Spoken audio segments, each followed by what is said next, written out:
తెలంగాణ ఉద్యమకారుల గుర్తింపు కమిటీ వద్దకి శ్రీకాంతాచారి తల్లి శంకరమ్మ రావడం జరిగింది. వారు ఏం కోరుకుంటా ఉన్నారు, కాంగ్రెస్ ప్రభుత్వము రేవంత్ రెడ్డి తీసుకున్నటువంటి ఈ నిర్ణయాన్ని వారు ఎలా స్వీకరించబోతున్నారు అడిగి తెలుసుకున్నాం. అమ్మ, మీరైతే ఇక్కడికి రావడం జరిగింది.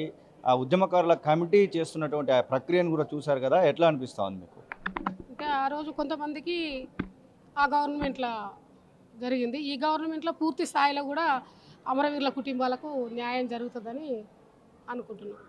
ఏంటి మీకు మొత్తం మీద కాంగ్రెస్ గవర్నమెంట్ వచ్చిన తర్వాత మహిళా కమిషన్కి సంబంధించినటువంటి సభ్యురాలుగా మాత్రం అవకాశం కల్పించారు. ఇంకేమైనా చెప్పబోతా ఉన్నారా? మీ కొడుకు విషయంలో కానివ్వండి, ఉద్యమకారుల విషయంలో కానివ్వండి, అమరవీరుల విషయంలో కానివ్వండి. ఇప్పుడు ఉద్యమకారులకి మాకు ఏది ఇచ్చినా మా కొడుకులు తిరిగిరారు లోకాలకు వెళ్ళారు తక్కువే. కాకుంటే ఇవాళ అమరవీరుల కుటుంబాలకి ఒక 5 ఎకరాల ల్యాండ్ ఇస్తారు గత గవర్నమెంట్ అన్నది. 250 గజాల జాగా ఇస్తా అన్నది.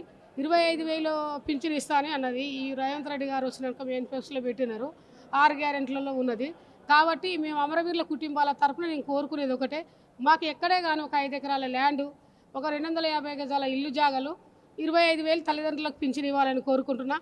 అదేవిధంగా శ్రీకాంతాచారి కాలి రక్తమాంసాన్ని ఒడిపినటువంటి ఎల్బీనగర్ చౌరస్తకి గత గవర్నమెంట్ను 10 సంవత్సరాలు గండాలు పెట్టినా, లెటర్లు ఇచ్చినా, ఎన్ని నా కొడుకుది ఏదో ఒక పేరు పెట్టండి అంటే కూడా ఎవరు కూడా పట్టించుకున్నటువంటి సందర్భం ఉంది.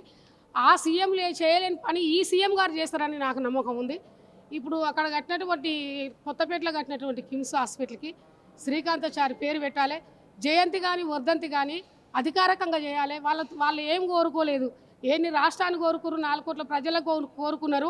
ఇవాళ 4 కోట్ల ప్రజలు సుఖ సంతోషం ఉండేటట్టుగా తెలంగాణ రాష్ట్రం ఏర్పడ్డది వాళ్ళ త్యాగాలతోటి. వాళ్ళ త్యాగాలకు ఒకటే గుర్తింపు. వాళ్ళ వర్ధంతి జయంతి శ్రీకాంతాచారి అధికారికంగా చేయాలని కోరుకుంటున్నా.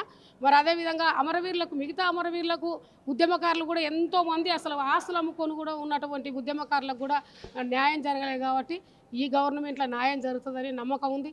ఇంకొకటి, ఈ అమరవీరుల దీపం నేను చూడను అనుకున్నా.